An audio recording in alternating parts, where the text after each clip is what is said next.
بسم اللہ الرحمن الرحیم، welcome to my channel Global Lounge. میرے تمام ویورز کو السلام علیکم۔ امید ہے آپ سب خیریت سے ہوں گے اور خوش ہوں گے۔ آج ہم آ گئے اپنے سیکنڈ پارٹ کی طرف، اور آپ صلی اللہ علیہ وسلم کا ہم اخلاق اور عادات نبویہ آپ کے ساتھ شیئر کر رہے ہیں۔ اپنے ذاتی معاملے میں آپ صلی اللہ علیہ وسلم نے کبھی غصہ نہیں کیا۔ اگر کسی سے ناراض ہوتے تو صرف منہ پھیر لیتے، یعنی زبان سے کچھ سخت اور نہ فرماتے۔ جب خوش ہوتے تو نگاہ نیچی فرما لیتے۔ کنواری لڑکی سے بھی زیادہ شرم و حیا تھی۔ قہقہ لگا کر کبھی نہیں ہنستے تھے، بلکہ صرف مسکرا دیتے تھے۔ سب کے ساتھ مل جل کر رہتے، یہ نہیں کہ اپنی شان بڑھانے کے لیے لوگوں سے کھینچنے لگیں، بلکہ کبھی کبھی دل کا خوش کرنے کے لیے ہنسی مذاق بھی فرما لیتے تھے۔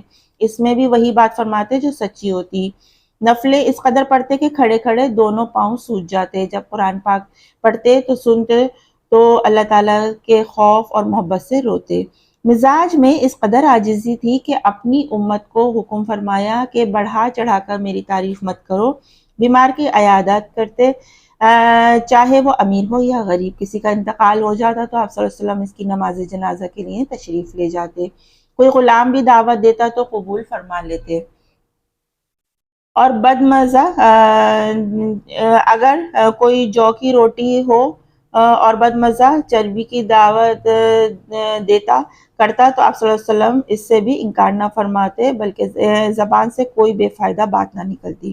سب کی دل جوئی کرتے، کوئی ایسا برتاؤ نہیں کرتے جس سے کسی کو گھبراہٹ ہو۔ ظالموں اور شرپسندوں کے شر سے کہ حسن تعبیر کے ساتھ اپنا بچاؤ بھی کرتے، مگر ان کے ساتھ اسی خندہ پیشانی سے پیش آتے اور خوش اخلاقی کے ساتھ پیش آتے۔ آپ صلی اللہ علیہ وسلم کے پاس حاضر ہونے والوں میں سے اگر کوئی نہ آتا تو اس کے بارے میں دریافت فرماتے، ہر کام کو نظم و ضبط سے کرتے، اٹھتے بیٹھتے اللہ تعالیٰ کو یاد فرماتے۔ جب کسی محفل میں تشریف لے جاتے تو مجلس کے کنارے پر بیٹھ جاتے، نہ کہ یہ کہ کسی کو پھان کر بڑی جگہ بنا کر بیٹھتے۔ اگر بات کرنے کے وقت کئی آدمی ہوتے تو باری باری اس کی طرف رک کر کے بات کرتے۔ اگر ایسا نہ ہوتا کہ ایک طرف تو توجہ ہو اور دوسروں کی طرف دیکھیں بھی نہیں، سب کے ساتھ ایک سا برتاؤ کرتے اور ہر شخص یوں سمجھتا کہ مجھ سے زیادہ چاہتے ہیں، مجھے سب سے زیادہ چاہتے ہیں۔ اگر کوئی پاس آ کر بیٹھتا تو بات شروع کرتا تو اس کی خاطر بیٹھے رہتے۔ جب پہلے خود اٹھ جاتا تو آپ اٹھتے۔ آپ کے اخلاق سب کے لیے عام تھے۔ گھر میں جا کر آرام کے لیے مسند پر تکیہ لگا کر بیٹھتے تھے۔ گھر کے کام کاج اپنے ہاتھ سے کر لیتے تھے۔ کبھی بکری کا دودھ نکال لیا، کبھی اپنے کپڑے صاف کر لیے۔ اپنا کام اکثر اپنے ہاتھ سے کرتے تھے۔ کیسے ہی برے سے برا آدمی آپ صلی اللہ علیہ وسلم کے پاس آتا ہے، اس سے بھی مہربانی کے ساتھ ملتے اور اس کی دل شکنی نہ فرماتے۔ غرض یہ کہ آپ صلی اللہ علیہ وسلم سب لوگوں سے زیادہ خوش اخلاق تھے۔ اگر کسی سے کوئی ناپسندیدہ بات ہو جاتی تو کبھی اس کے سامنے نہ جتلاتے۔ نہ طبیعت میں سختی تھی، نہ کبھی سختی کی صورت بناتے، اور کبھی بعض لوگوں کی عادت ہوتی ہے کہ کسی کو ڈرانے دھمکانے کے لیے بتکلف غصے کی صورت بنا کر ویسی ہی باتیں کرنے لگتے ہیں۔ نہ آپ صلی اللہ علیہ وسلم کی عادت چلانے کی تھی۔ جو کوئی آپ صلی اللہ علیہ وسلم کے ساتھ برائی کرتا، آپ صلی اللہ علیہ وسلم کبھی اس کے ساتھ برائی نہ فرماتے، بلکہ معاف اور درگزر کا معاملہ کر دیتے۔ کبھی اپنے ہاتھ سے کسی غلام، خدمتگار عورت یا کو، بلکہ کسی جانور کو بھی نہیں مارا۔ البتہ شریعت کے حکم سے سزا دینا اور بات ہے۔ اگر آپ صلی اللہ علیہ وسلم پر کوئی زیادتی کرتا تو اس کا بدلہ نہ لیتے۔ ہر وقت ہنس مکھ رہتے اور ناک بھوں نہ چڑھاتے۔ مزاج بہت نرم تھا، نہ بات میں سختی تھی اور نہ برتاؤ میں سختی، اور نہ بے باکی تھی کہ جو چاہا منہ پھٹ کہہ دیا۔ نہ کسی کا عیب بیان فرماتے، نہ کسی چیز کی دینے میں دریغ فرماتے۔ اپنی بڑائی ظاہر نہ کرتے، کسی سے بحث و مباحثہ نہیں فرماتے۔ جس بات میں کوئی فائدہ نہ ہو اس میں مشغول نہ ہوتے۔ نہ کسی کی برائی کرتے، نہ کسی کی عیب کی کھود کرید کرتے، اور وہی بات منہ سے نکالتے جس میں ثواب ملتا ہے۔ کوئی باہر کا پردیسی آ جاتا اور بول چال یا سوال کرنے میں ادب خیال نہیں کرتا تو آپ صلی اللہ علیہ وسلم اس کو برداشت فرماتے اور کسی کو اپنی تعریف نہ کرنے دیتے۔ احادیث میں آپ صلی اللہ علیہ وآلہ وسلم کا اخلاق اور اعلیٰ صفات کا ذکر تفصیل سے موجود ہے۔ بہت زبردست اور بہت انٹرسٹنگ ہو رہا ہے۔ حلیہ مبارک اور اوصاف طیبہ میں بہیقی نے حضرت برا بن عازب سے روایت کیا ہے کہ آپ صلی اللہ علیہ وسلم سب سے زیادہ حسین اور سب سے زیادہ خوش اخلاق تھے، نہ بہت لمبے تھے نہ پسکس تھے۔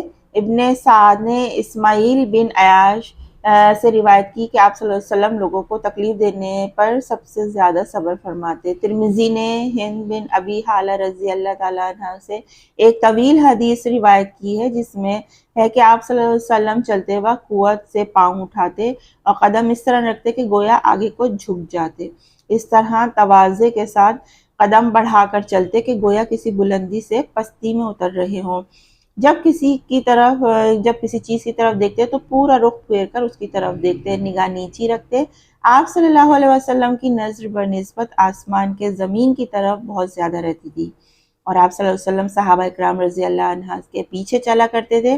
آپ صلی اللہ علیہ وسلم کی عام عادت مبارکہ کن اکھیوں سے دیکھنے کی تھی، مطلب یہ کہ انتہا درجے کی حیا کی وجہ سے پورا سر اٹھا کر اور نگاہ بھر کر نہیں دیکھتے تھے۔ جب کوئی شخص آپ صلی اللہ علیہ وسلم سے ملتا تو پہلے آپ صلی اللہ علیہ وسلم ہی اس کو سلام کرتے۔ ابو داؤد نے حضرت جابر بن رضی اللہ تعالیٰ عنہ سے روایت کیا ہے کہ آپ صلی اللہ علیہ وسلم کے کلام میں ترتیل ہوتی تھی، یعنی آپ ٹھہر ٹھہر کر بات چیت فرماتے، مخاطب اس اچھی طرح سمجھ لے، لیکن اس قدر ٹھہر ٹھہر کر نہیں کہ جس سے مخاطب جو ہے وہ اکتا جائے۔ ایک حدیث میں آیا ہے کہ آپ صلی اللہ علیہ وسلم ایک بات کو 3 بار دہراتے تھے، غرض یہ کہ آپ صلی اللہ علیہ وسلم موقع کے مطابق نہایت عمدہ طریقے سے گفتگو فرماتے تھے۔ بعض مخاطب بیدار مغز اور جلدی سمجھنے والے ہوتے تھے تو ان کے لیے ایک بات کو بار بار لوٹانا مناسب نہیں، اور بعض مخاطب دیر سے بات سمجھتے تھے تو ان کو کئی بار سنانا مناسب ہے، اور جہاں ہر قسم کے لوگوں وہاں 3 بار بات کو لوٹانا مناسب ہے، اس لیے کہ بعض اعلیٰ درجے کے سمجھدار ہوتے ہیں اور پہلی دفعہ میں ہی سمجھ لیتے ہیں، اور بعض اوسط درجے کے سمجھ رکھتے ہیں، وہ 2 بار کہنے سے سمجھ لیتے ہیں، اور بعض غبی ہوتے ہیں یعنی 3 بار کہنے کو بخوبی سمجھ لیں۔ تو اگر کہیں اس مقدار سے بھی زیادہ ضرورت ہو تو خوش اخلاقی کی بات یہ ہے کہ اس سے بھی زیادہ دریغ نہ کیا جائے۔ جناب رسول مقبول صلی اللہ علیہ وسلم کو خوش اخلاقی کا اعلیٰ ترین درجہ عطا ہوا، جو نہ کسی کو پہلے میسر ہوا اور نہ آئندہ میسر ہوگا۔ خوش اخلاقی کا برتاؤ بہت بڑا کمال ہے۔ حضور اکرم صلی اللہ علیہ وسلم کی عادات مبارکہ یہ تھی کہ آپ صلی اللہ علیہ وسلم اپنا کام خود کرتے تھے، اس میں خود اچھی طرح قواعد کی پابندی فرماتے تھے، اور دوسروں سے اگر ان امور میں غلطی یا کوتاہی ہوتی تھی تو ڈانٹتے نہ تھے، البتہ ان کی اصلاح کی غرض سے باقاعدہ اہتمام کرتے اور نرمی سے نصیحت فرما دیتے تھے۔ بہت زبردست اور بہت انٹرسٹنگ معلومات ہیں، بہت اچھا ٹاپک ہے حضور اکرم صلی اللہ علیہ وسلم کے متعلق۔ امید ہے آپ کو یہ ٹاپکس بہت پسند آ رہے ہوں گے اور ہمارے ساتھ جڑے رہیں، اور اس کے نیکسٹ 3rd پارٹ کی طرف ہم بڑھتے ہیں، اور آگے ویڈیو بہت انٹرسٹنگ ہونے والی ہے۔ اپنا بہت سا خیال رکھیے، اجازت دیجیے سائمہ خان کو، اللہ حافظ۔